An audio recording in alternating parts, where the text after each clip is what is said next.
Qu'est-ce qui te passionne? Qu'est-ce qui me passionne? Euh,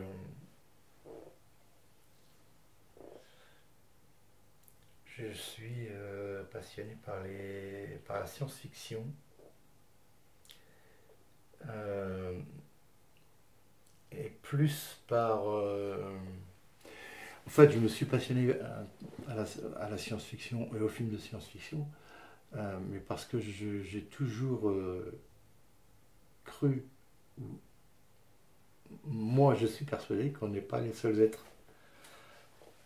dans l'univers, et que je pense qu'il y a d'autres vies ailleurs. Et à partir de là, à partir de ce moment-là, c'est qu'on accepte plein de choses autres. Et donc pour moi, ça me passionne vraiment. Et je peux regarder des documentaires sur l'univers. Il y a d'ailleurs une série sur Prime qui s'appelle Interstellaire.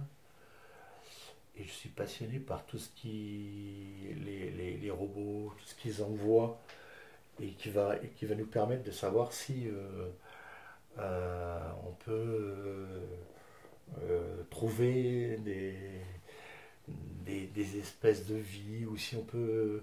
Là, ils ont envoyé une navette sur Saturne, dont on aura les réponses que dans les années.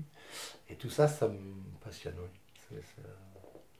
C'est ce côté-là. Alors, ce qui est étonnant quand tu parles d'être passionné par la science-fiction, c'est que tu l'abordes par un côté scientifique plus que par un côté imaginaire.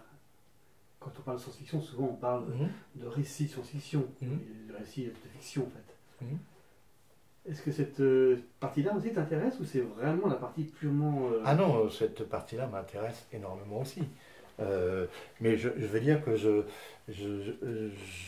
en fait, c'est parce que je crois au fait qu'on n'est pas les seuls sur Terre, que je suis très intéressé, très captivé et très, comment dire, j'adore la science-fiction. Euh, D'ailleurs, si j'ai à choisir, par exemple, entre une dizaine de films, systématiquement, je vais prendre celui-là. Bon, et le film que j'ai adoré par-dessus tout, c'était Avatar. Voilà, ça dit tout à peu près ce que c'est. Mais c'est vrai qu'il y a les deux côtés. Il y a le côté, oui, imaginaire de ce qu'on peut trouver, croire qu'il y est, et le côté scientifique de ce qu'on essaye de faire en essayant d'obtenir des signaux, ou d'aller envoyer des sondes qui vont nous répondre dans 20 ou 30 ans. Les deux m'intéressent. Je pense qu'elles sont liées en fait. Je pense que je sais pas si on peut en fait être captivé par la science-fiction sans, sans penser qu'on puisse ne pas être les seuls être vivants. Tu vois, il y a un truc moi qui me gênerait là. Donc c'est pour ça que j'ai les deux les deux vont ensemble, quoi. En fait, le truc, c'est que je ne peux pas m'imaginer que dans ces milliards et des milliards de planètes, il n'y ait que nous qui aient pu vivre et s'épanouir. Pas possible. Il y a forcément, sur une planète quelque part, l'univers étant indéfinissable, il y a forcément quelque part des êtres vivants. C'est ce que je crois, mais... Je crois que tu abordes l'écriture maintenant que tu pratiques. Ouais. Qu'est-ce que tu peux nous en dire? Ben, que ça me permet d'extérioriser beaucoup de choses. Il y a d'ailleurs quelque chose dont je me suis rendu compte très récemment là, et qui va faire l'objet probablement de ma prochaine de mon prochain ouvrage, mais je me rends compte que le premier, j'ai fait une trilogie. J'ai démarré, j'avoue, hein, j'ai démarré un jour, en me disant, j'avais une idée comme ça, je voyais un jeune enfant à l'époque médiévale qui tous les matins montait sur le toit de la tour du château pour voir le paysage autour de lui et pour voir au plus loin qu'il pouvait voir. C'était l'idée. Et j'ai démarré avec ça. Et de ça, j'ai fait une trilogie. La deuxième série, celle que j'ai recommencée, je fais plus fort, j'ai 6 volumes, 6 tomes. Donc à un moment donné, dernièrement, je me suis dit, ton prochain défi, ce sera d'écrire une histoire en un tome. Parce que je pense que je laisse tellement mon imaginaire faire que il m'entraîne toujours plus loin. En fait, je pars avec un truc et même si je me fais une chronologie, parce que je suis quand même obligé d'imaginer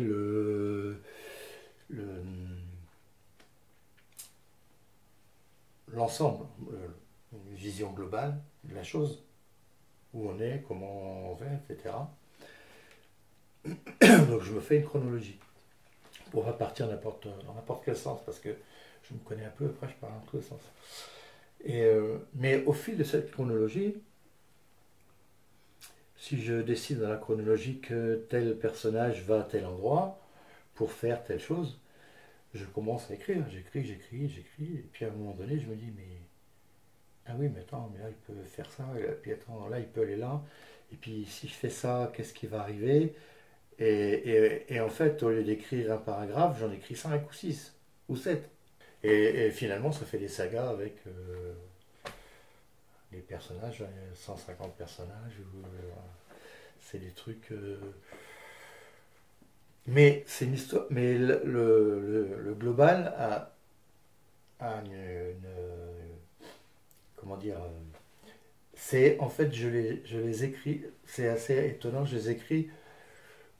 J'écris du fantasy avec un fond de polar. C'est-à-dire que c'est pratiquement une enquête. C'est du fantasy avec pratiquement à l'intérieur une enquête. C'est un peu ça, quoi. Quand tu dis fantasy, c'est-à-dire que c'est pas appuyé sur des faits réels et historiques. Absolument pas. C'est pas appuyé. Alors, c'est pas appuyé sur des faits historiques, mais en revanche, je fais beaucoup de recherches parce que tout se passe à une période, par exemple, cette série-là se passe à une période qui se situe entre l'Antiquité et entre moins 1000 et plus 500, on va dire, grosso modo. C'est à peu près comme ça que je le définis. Mais en fait, ça peut être n'importe où, n'importe comment. Mais pour pouvoir donner au lecteur quelque chose auquel il peut se référer, je fais beaucoup de recherches sur ces époques-là pour que tout ce que j'écris ne soit pas faux ou idiot. Toi, en fait, j'imagine des choses, mais si j'imagine un banquet, je vais l'imaginer avec, pas avec ce que nous on mange maintenant, mais avec ce que eux ils mangeaient à l'époque, avec ce qu'ils buvaient à l'époque, avec la façon dont ils avaient de préparer les plats ou autre. Enfin, c'est une idée, ça, toi, mais tout est comme ça. En fait, je fais beaucoup de recherches. C'est pas basé sur les faits réels, mais tout ce que je mets en dedans qui fait référence à ces époques-là, c'est des recherches que j'ai faites pour euh, donner du poids, du corps à mon écriture. Est-ce que tu peux nommer ta trilogie et ta double trilogie? Comment ça s'appelle? Ma trilogie s'appelle l'Arborum. La nouvelle série s'appelle Les 12 royaumes de Tandor. Tu me disais aussi que tu t'étais donné peut-être comme défi la prochaine fois ou de faire un seul bouquin. Après, je t'ai entendu parler d'une série. Donc la question c'est à quand un livre de science-fiction? Euh, Paradoxalement, je suis moins à l'aise à essayer, à imaginer de la science-fiction qu'à imaginer de la fantasy. Alors, pourquoi je ne sais pas, probablement que mes lectures, parce que j'ai lu, énormément, énormément. J'ai toujours lu beaucoup. La plus grosse partie de mes lectures, c'était de la fantasy. Mais j'ai aussi lu de la science-fiction. Euh,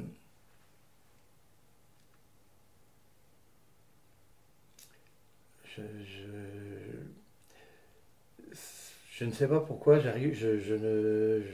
En tout cas, je ne me sens pas du tout à l'aise à écrire de la science-fiction. Et pourquoi alors là, c'est un gros mystère parce que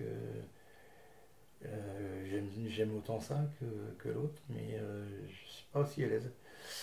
Euh, Probablement que il y a un côté où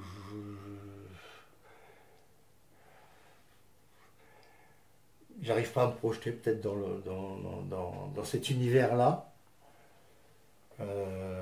alors que je, je suis beaucoup plus à l'aise dans un univers qui n'existe pas, qui n'a jamais existé, mais qui est quand même en rapport avec l'être humain, avec ce qu'on nous vit, etc. Mais alors, peut-être que le prochain, ça sera peut-être, hein, je ne sais pas, mais c'est possible. Tu emploies souvent le mot fantasy. Est-ce que tu peux définir ce que c'est? Parce que je pense que tout le monde ne connaît pas ce que c'est que ce style d'histoire. Alors, le fantasy, c'est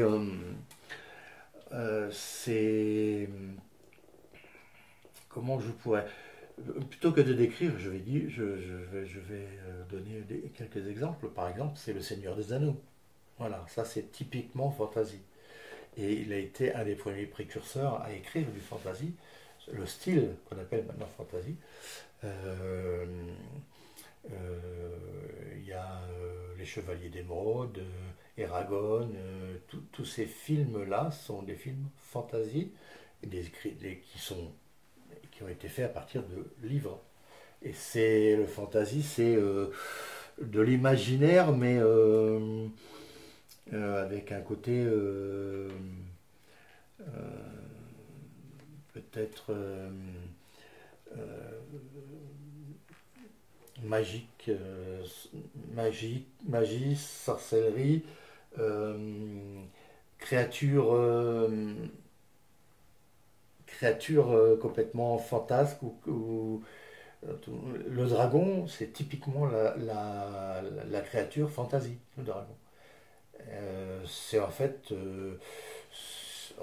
c'est un terme qui est apparu il y a pas si longtemps que ça, on va dire par rapport à l'écriture. Je pense qu'il y a 15 ans, on ne parlait pas de fantasy.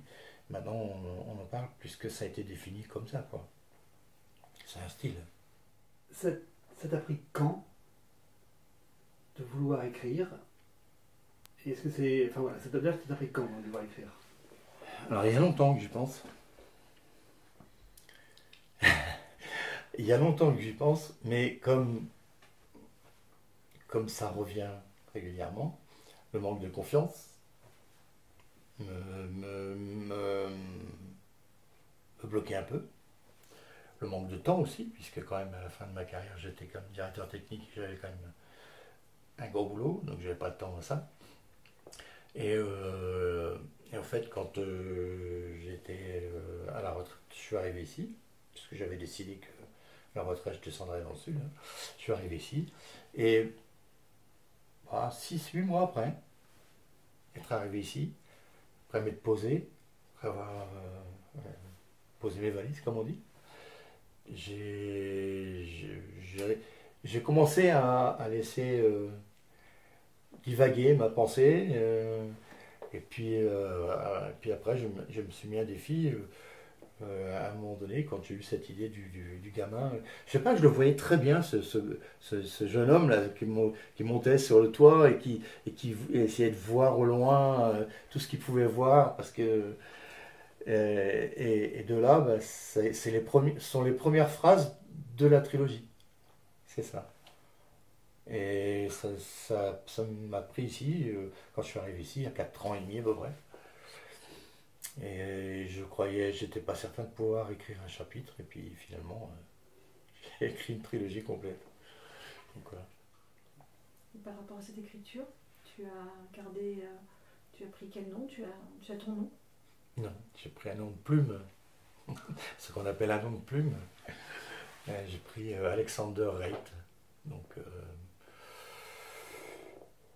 je voulais un nom qui soit un peu court. Pas- Et puis, qui soit pas très commun. Bon, je pensais à ça, je me suis dit, mais écoute, ça sonne pas mal. Ça sera ton nom de plume, voilà. Ce nom de famille Reit, t'es venu comment? L'idée Reit, tu l'avais entendu? Non, je l'ai inventé comme j'invente tous les noms de mes romans. Parce que dans mes romans, il y a à peu près 150 personnages en premier, dans le deuxième, il doit y en avoir 200. Tous les noms, je les ai. Alors les prénoms, non. Parce que les prénoms, je cherche des prénoms qui soient des prénoms de cette époque-là, mais tous les noms sont inventés. Tous, sans exception. Les noms, pour écrire, je me fais même des cartes, hein, que je renomme complètement, voilà. La dernière série, la carte doit être l'équivalent d'à peu près l'Europe, grosso modo, hein. Et tous les noms de villes, tout est renommé, tout est modifié. Enfin, je ne prends pas la carte de l'Europe comme ça, je prends une carte, hein, et je définis voilà, d'où le nom des 12 royaumes, parce que voilà. Mais tout est inventé. Le moindre nom qu'il y a dedans est inventé. Donc Reit est inventé comme le reste. C'est du pipeau. Bah, d'ailleurs, dans cette série que j'écris là, puisque du bas de l'Italie. C'est pas ça, puisque c'est un monde qui n'existe pas, hein. C'est ça la fantaisie. Mais ça serait équivalent du bas de l'Italie à l'Antarctique. Donc il y a forcément dedans des choses qui sont différentes. Et on se déplace dans l'Antarctique à traîneau et avec les chiens, etc. Dans le sud, on se déplace et n'ont pas les mêmes habits non plus. Dans le sud, on a des habits de soie, des habits fins, raffinés, alors que dans l'Antarctique, on a des habits de fourrure. Enfin, tout ça, ce sont des contextes dont il faut tenir compte quand on écrit, quoi. Donc tu parles de lecteur, tu parles de trilogie. Est-ce que tu as publié? Oui, j'ai publié. Oui. J'ai publié, c'est de l'autopublication, hein, parce que au jour d'aujourd'hui, les éditeurs, il n'y en a plus un qui prend de risque, hein, il y a des auteurs inconnus, donc à moins de s'appeler Hollande ou Sarkozy, tu n'as plus aucune chance de te faire éditer. Donc maintenant, il y a les plateformes voilà, qui permettent à chacun de pouvoir, pour des prix raisonnables, de pouvoir s'auto-éditer. Et voilà. Et donc, mais c'est référencé sur toutes les plus grandes plateformes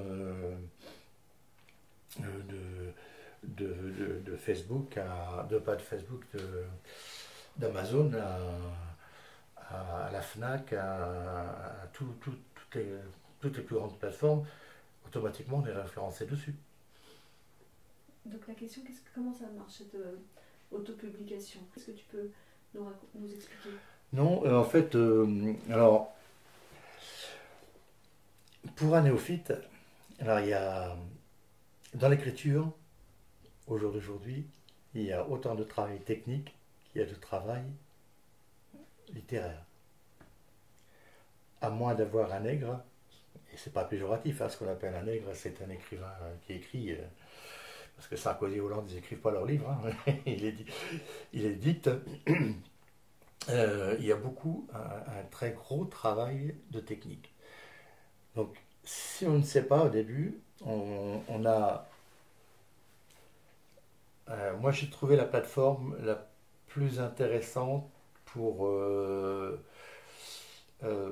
au niveau du relationnel et au niveau des propositions qu'il faisait de prestations.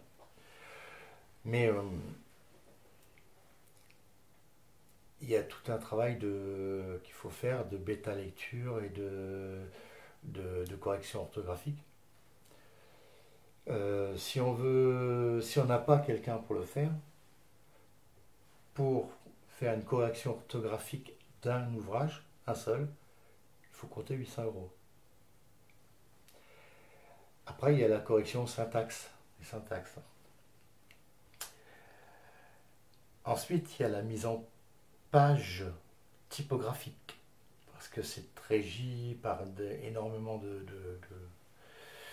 de textes, enfin, c'est très précis. Et ça, c'est pareil, c'est des prestations qui se payent. Donc, je crois que la prestation, c'est 250 euros typographique. Et puis après, il y a, évidemment, il faut un illustrateur, il faut, etc., etc. Bon, moi, je fais tout seul. Donc, moi, je fais mes couvertures, je fais tout seul. Donc, je n'ai pas de souci de ce côté-là. J'ai essuyé les plâtres au premier bouquin, comme tout le monde.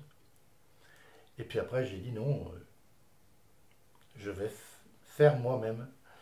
Donc après, j'ai trouvé quelqu'un qui m'a fait de la correction, de la relecture, de la bêta-lecture. J'ai 3-4 personnes qui me servent de bêta-lecteur, qui me font des retours, qui me disent ce qui va pas, ce qui leur plaît, ce qui leur plaît pas. Et puis, typographique, maintenant, je me suis acheté un logiciel qui fait tout. Et au moins, quand je rends un manuscrit, ils n'ont plus qu'à le mettre sur le truc. Donc, moi, j'ai plus de frais. Le seul frais que j'ai maintenant quand je m'auto-édite, c'est le frais que la plateforme prend pour me référencer sur toutes les autres plateformes. Si c'est pour des livres papier, il faut compter 150 euros. Si c'est pour des livres, des e-books, c'est 50 euros. Parce que je fais tout moi-même. Et ça, il faut le savoir. Sinon, ça coûte une fortune de se faire auto-éditer. Et moi, maintenant, j'ai payé le premier volume pour savoir. Maintenant, je sais, je fais tout moi-même. Quand je dis que je suis autodidacte, j'ai tout appris. Et au fur et à mesure de ce qu'il me faisait comme retour, moi, j'ai dit, bon d'accord, vous faites ce retour-là, mais la prochaine fois, vous ne me le ferez pas. Parce que vous ne l'aurez pas. Donc, voilà. Et ce qui fait que maintenant, j'ai plus que ces frais-là à faire. Et puis, mes couvertures, je les fais moi-même.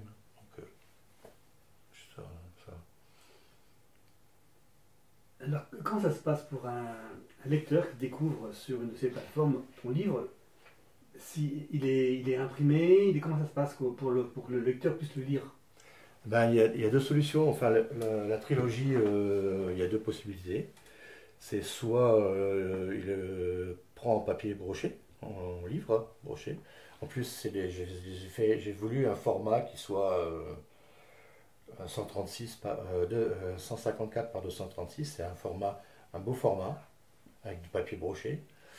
Et donc on peut l'avoir comme ça, ou on peut l'avoir simplement en e-book. Les deux sont possibles. Voilà.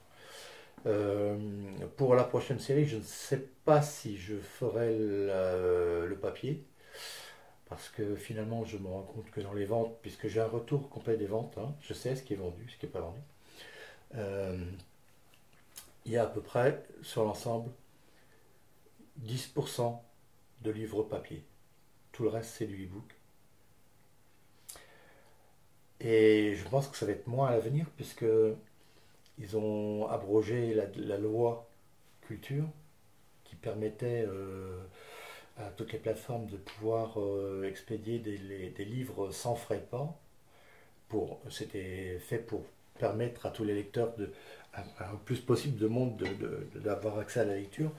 Ils ont abrogé cette loi, donc maintenant, si tu achètes un livre papier, ben, tu te retrouves avec 5 euros de frais de port en plus. Donc quand tu achètes un livre papier à 21 euros, et plus 5 euros de frais de port, ben, les gens ils finissent par se tourner vers le e-book. Voilà. Mais le e-book que j'en ai vendu, il y a 90% des ventes, c'est du e-book. Hein. Donc c'est pour ça, la prochaine, je ne sais pas si je vais faire le papier. Quoi. Tu parles d'auto-édition, mais est-ce que tu envoies tes manuscrits? Ah oui, oui, je les ai envoyés, mais ils les lisent même pas. Ils n'ont même pas le temps de les lire.